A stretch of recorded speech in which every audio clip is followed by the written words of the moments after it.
کہا کہ مولانا صاحب ایسا ہے، لڑکی تو چاہ رہی ہے، لڑکی کی اماں نہیں چاہ رہی ہے.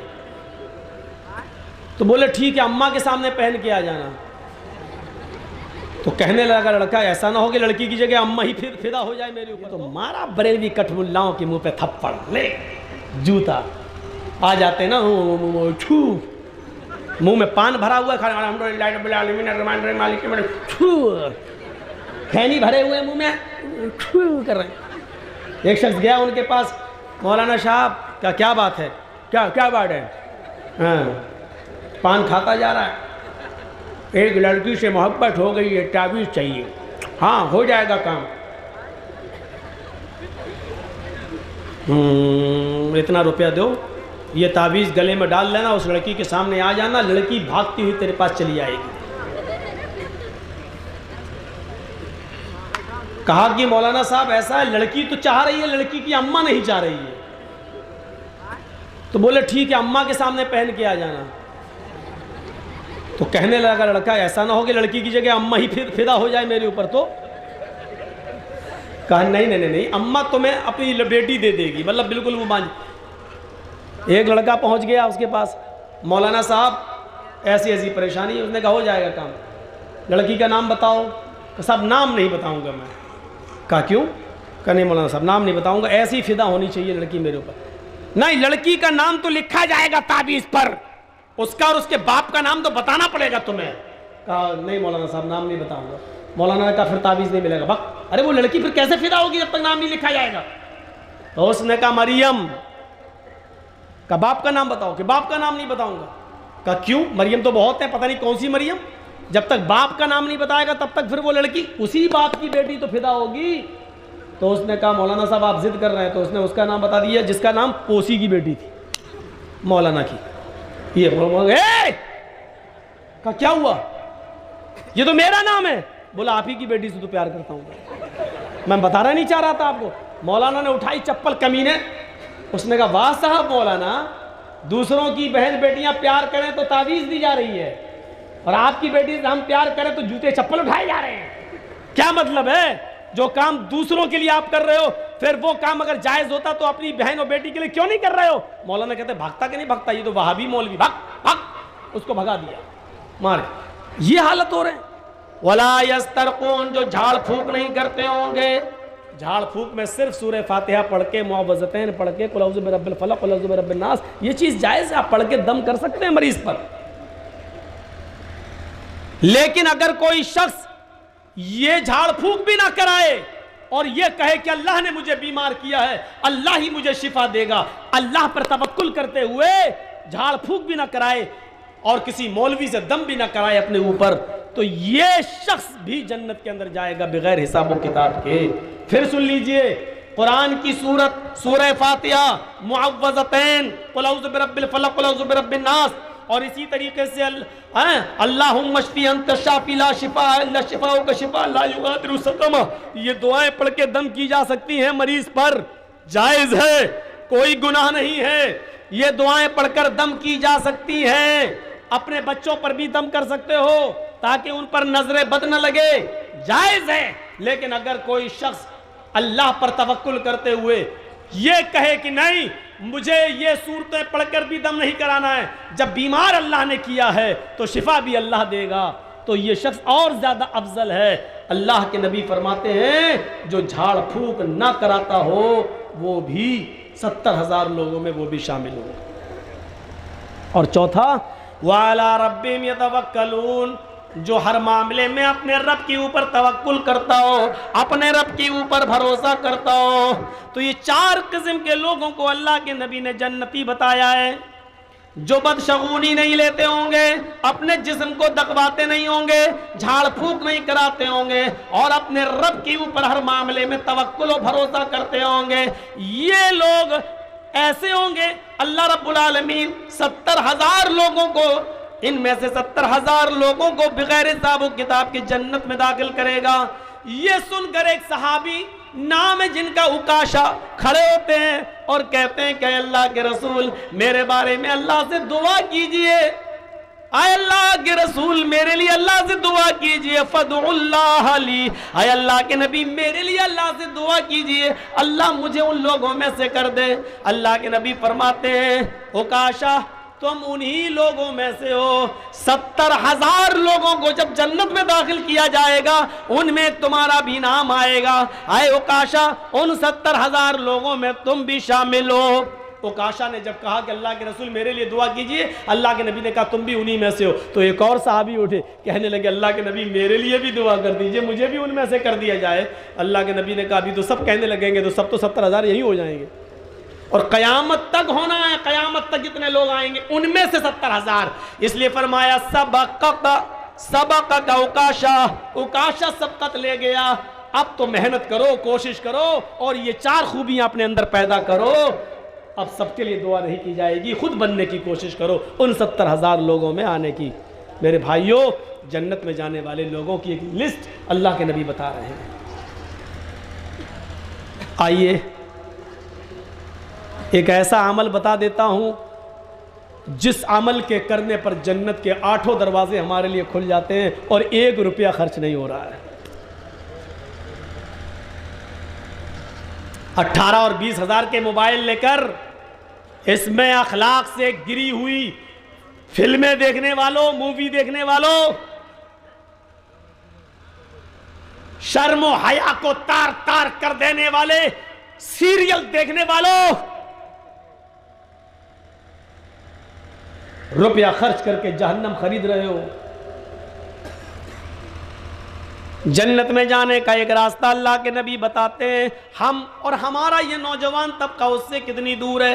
اللہ کے نبی فرماتے ہیں ما منکم من احد یتوضأ فیحسن الوضوء، تم میں سے جب بھی کوئی آدمی وضو بنائے، لیجئے نماز پڑھنے کے لیے وضو بناتے ہیں، تم میں سے جب بھی کوئی آدمی وضو بنائے فَيُحْسِنَ الْوُضُوء، تو اچھی طریقے سے وضو بنائے۔ اچھی طریقے سے ایک وضو ہوتا ہے اور ایک وضو اچھی طریقے سے ہوتا ہے۔ اگر وضو اچھی طریقے سے نہ ہوتا تو فَيُحْسِنَ الْوُضُوء کا لفظ نہیں آتا۔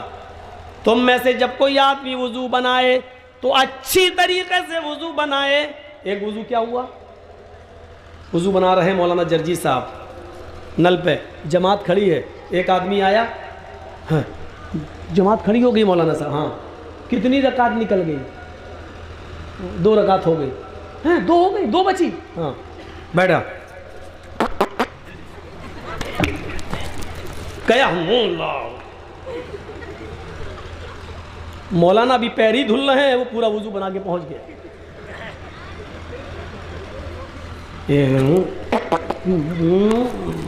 پہنچ گیا، یہ ہے وضو، لیکن اچھا وضو نہیں۔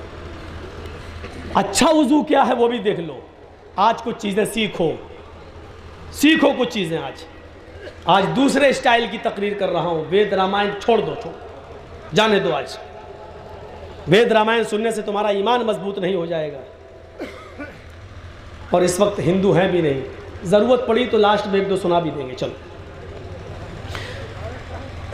سنیے پہلے یہ بات، اچھی طریقے سے وضو کیا ہوا؟ پانی لیا، پہلی بات تو آج کل نل کی ٹوٹیاں لگی ہوئی ہیں، وہی چیز غلط ہو جاتی، پانی زیادہ گر جاتا ہے۔ پانی لیا اس چلو میں اور ایسے یہ دھویا، اور پھر دیکھیے اس کے بعد داہنے ہاتھ کی انگلیاں بائیں ہاتھ میں ایسے، انگلیوں ایسے، اور بائیں ہاتھ کی انگلیاں دائیں ہاتھ میں ایسے، پھر دوبارہ لیا، پھر تیسری بار لیا، پھر یہ تو ابھی ہاتھ ہوا۔ اب آئیے کلا، پانی لیا چلو میں، آدھا پانی منہ میں اور آدھا پانی ناک میں۔ مولانا یہ کیا بتا رہے ہیں؟ ہم تو پورا لے لیتے ہیں، وہ بھی ٹھیک ہے لیکن افضل نہیں ہے۔ افضل کیا ہے؟ آدھا پانی منہ میں اور آدھا پانی ناک میں چڑھائیے ایسے۔ شروع میں یہ عادت کرو گے تو پورا ہی منہ میں چلا جائے گا۔ عادت ڈالنا پڑے گی آپ کو، کیونکہ ابھی عادت بنی نہیں ہے۔ عادت ڈالو، آدھا منہ میں اور آدھا ناک میں خوب کھینچیے، لیکن روزے کی حالت میں خوب مت کھینچنا، جب روزے سے ہو تو ویسے. اور پھر داہنے ہاتھ کی انگلی دانتوں پہ رگڑیے یہ ایسے, اور ایک یہ انگلی جو انگوٹھے کے بالکل قریب ہے یہ, اور یہ انگوٹھا, یہ دونوں ناک میں ڈال کے ایسے کریے ایسے, اور پھر انگوٹھے سے اس کو پکڑیے یہ اور جھاڑیے, پھر اس کو یہ پکڑیے اس انگلی سے ایسے تو دبائیے, اور پھر اس کو جھاڑیے. میں زور سے نہیں کروں گا ورنہ اصلی گھی یہیں ٹپک جائے گا. ایسے پورا اس کو جھاڑیے ایسے, اور اس کے بعد میں جھاڑیے ایسے. یہ ابھی ایک بار ہوا ہے. پورا وضو کا طریقہ پڑھ لیجئے, زاد المعاد میں علامہ ابن قیم نے لکھا ہے, میں یہ نہیں کہہ رہا ہوں, حدیث کی کتابی سے لکھا انہوں نے کہ اس طریقے سے اللہ کے نبی وضو بناتے تھے. پھر آدھا پانی منہ میں, پھر آدھا ناک میں, پھر کلی کریے, اور پھر آدھا پانی منہ میں اور آدھا ناک میں, پھر جھاڑیے. یہ آپ کا ہو گیا ہے ناک میں پانی, کلہ اور ناک میں پانی. ایک طریقہ یہ ہے, اور ایک طریقہ یہ ہے 3 بار کلہ کیا اور 3 بار ناک میں پانی لیا اور ناک کو جھاڑا. لیکن یہ انگوٹھے سے دبانا ہی پڑے گا, یہ ایسے جھاڑنا پڑے گا. تو یہ بھی جائز ہے, لیکن افضل پہلے والا ہے. پھر 3 بار چہرہ دھوئیے, 3 بار ایسے یہ, اور داڑھی ہے تو یہ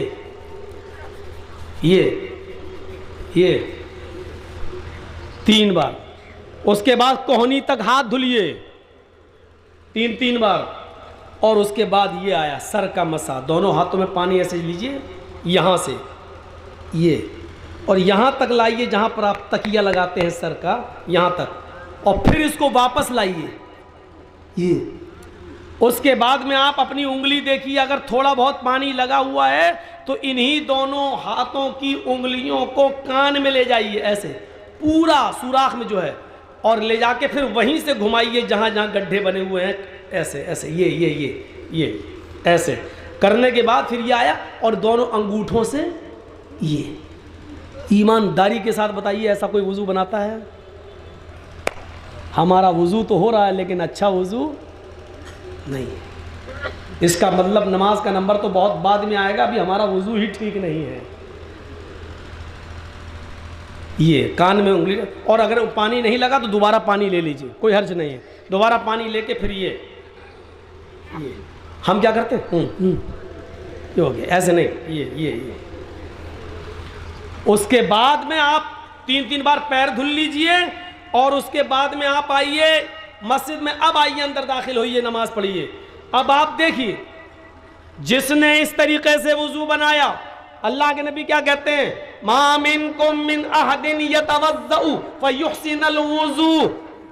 اس طریقے سے اچھا وضو بنایا, اور وضو بنانے کے بعد ثم قال, اس کے بعد اس نے یہ دعا پڑھی, اشہد ان لا الہ الا اللہ واشہد ان محمدا عبدہ ورسولہ. بس اتنی سی دعا ہے مسلم شریف کے اندر. اشہد ان لا الہ الا اللہ واشہد ان محمدا عبدہ ورسولہ. ثم قال اشہد ان لا الہ الا اللہ وان محمدا عبدہ واشہد ان محمدا عبدہ ورسولہ.